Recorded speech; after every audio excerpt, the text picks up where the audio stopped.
you feeling? I'm getting ready in a dust storm and I'm feeling a little overwhelmed.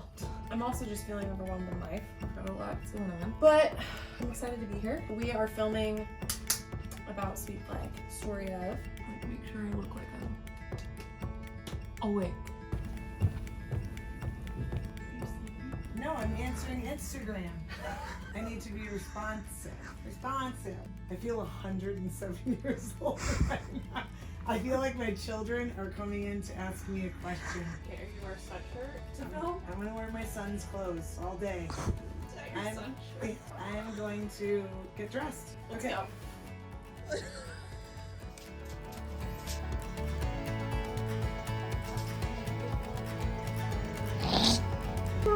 We're getting close. Sweet Flag, scene one, take one. Mark. Welcome to the Sweet Flag Project. We are so excited to talk through the cabin and what you went through making this a reality. Oh my God, I'm in heaven. No, I'm serious. Yeah. Damn it. Adds so much character and quirkiness. So. This is not happening. Yeah. I'm not shooting like this.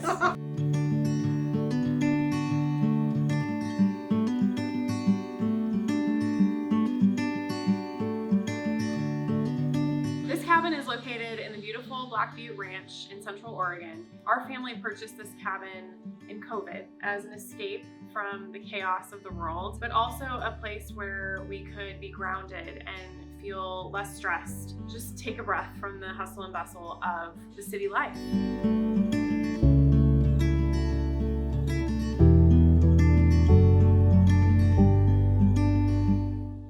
Attracted to a log cabin for a few reasons. One is it's super grounding, being around wood and trees, like you just feel more relaxed. But the other reason, as a designer, we're very drawn to like, how can we make this house the best house we can make it? And I wanted a log cabin because you literally cannot move the walls. Yeah, it is what it is, sister. So it was a big challenge. It's like, okay, how do we work with the existing walls? We can't move them, and that's great. Your I husband don't was want like, another project. yes. I want to relax. She can't change things. The footprint's the footprint. Everything else, though, we've thought through how can we change that, right? Like, what tile are we going to select for the bathroom, and how is the landscaping going to work, and what sofa should we purchase? All of that we've thought through, but we also just wanted to keep things grounded and embrace imperfection. Yeah.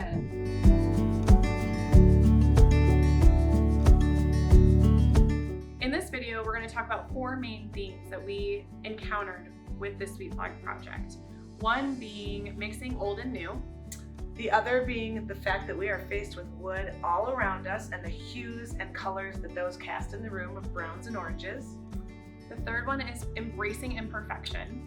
And the fourth and final one is the lighting challenges in a log cabin. Come with us, we're going to walk you through the cabin and show you some examples of these themes. We can't wait to share this special project with you.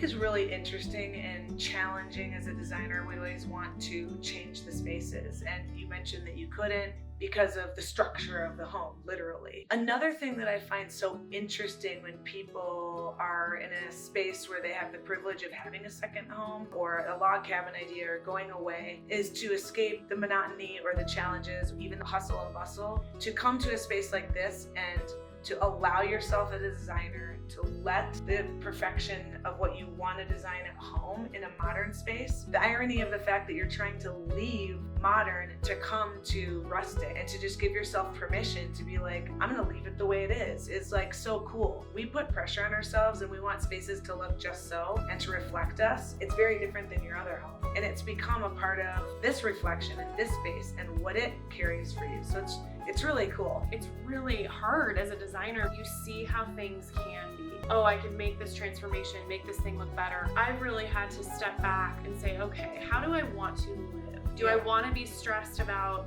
the marble countertop getting messy from my kids leaving spaghetti sauce on it? And so here, that's what I did. I embraced the imperfection. The carpet is trashed. Let's let the kids and the pets continue to trash it. We'll fix it later.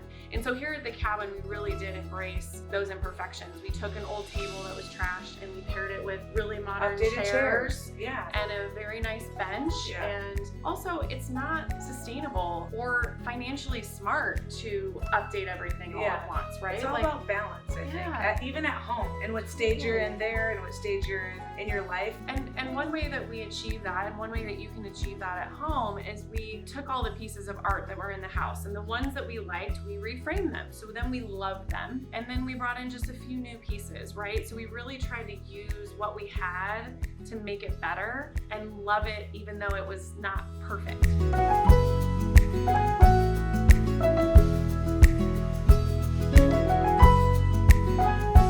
This part of the living room was really challenging because we have a dining table in a living room. So we really wanted to embrace games, kids, and whatever they want to do, arts and crafts, painting their nails, whatever. So we kept this old table, which I can't even believe I kept it. It has a claw leg of all things.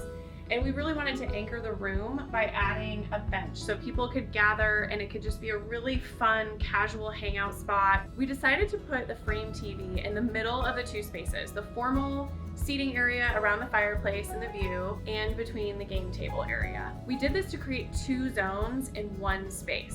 They can either be here playing games or doing arts and crafts, or they can be seated by the fire enjoying a cocktail. This room allows everyone to gather no matter what they want to do. If they want to play games, or they want to watch a beaver game, or they want to be enjoying a cocktail by the fire, you can really do whatever you like in this space that's nice and cozy.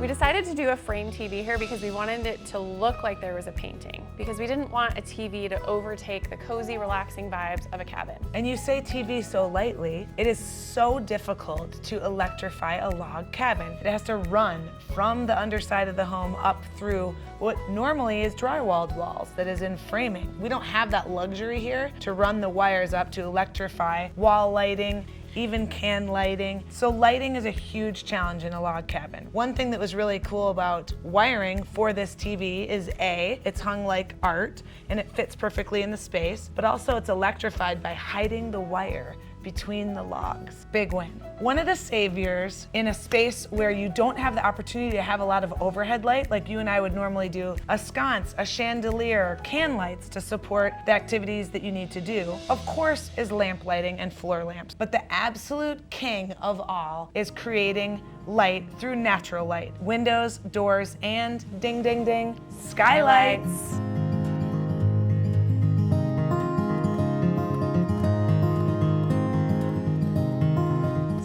Might find this grandiose stone fireplace a challenge of how to make it more modern and make it look like it does at home. Again, a great example of how you embrace what's here. The grounding factor of stone is always a good feeling. It can be cold, and how do we warm it up? With rugs, other aesthetics, including chairs, pillows, throws, all the things, but here we're just embracing the stone and what we were handed. And as you can see, the logs have a lot of orange hues coming from them, which can feel overwhelming. And I think everyone's natural instinct is to go neutral. Let's paint them white, let's paint them gray, let's get all neutral furniture to distract from the orange. And actually, we really wanted to lean into that as well and pair that with a complementary color. So you see a lot of greens and blues in the living room to combat all of the orange. And I think that's a cool way to modernize the wood. Something that gives a crisp feeling is a solid color, a kind of a bold color, which would be something you leaned into, which is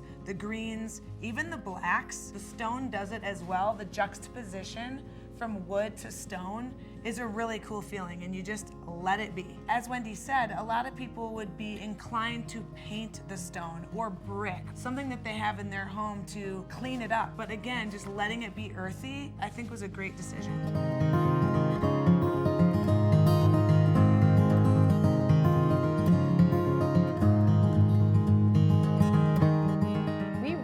That design is hard. This is low stakes, but if you have a fun area of the home that you can try to make a vignette, go for it. What we love are unexpected moments. This is a great spot to create a vignette, piece of art, a useful table, and a little light, and you've got a really fun, unexpected moment. We got this at a thrift store. This was a gift passed down through the family. These were books that were already here when we bought the house. This we bought from a store. It was one of their display tables, and we asked if we could purchase it, and they said yes. Remember that design doesn't need to be expensive. It tells a story of your home. If you can take sentimental pieces and you can mix old with new, wow, that is the design magic.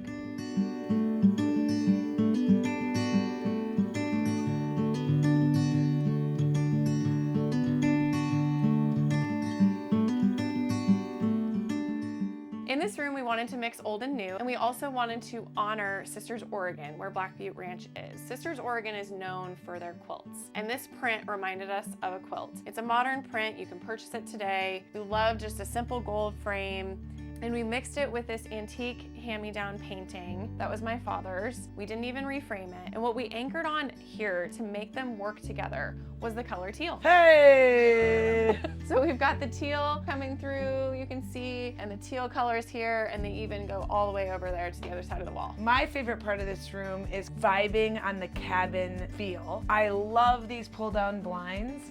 It's modern and fitting for a log cabin at the same time. I absolutely love it. I'm here for a plaid.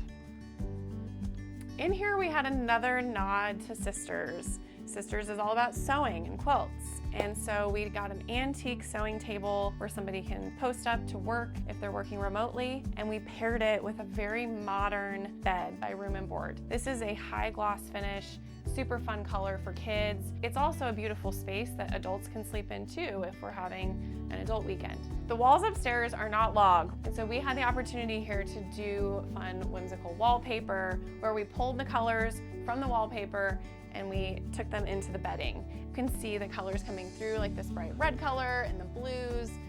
And then we got a light fixture in the same red colors. Now the whole room is coordinated and complete.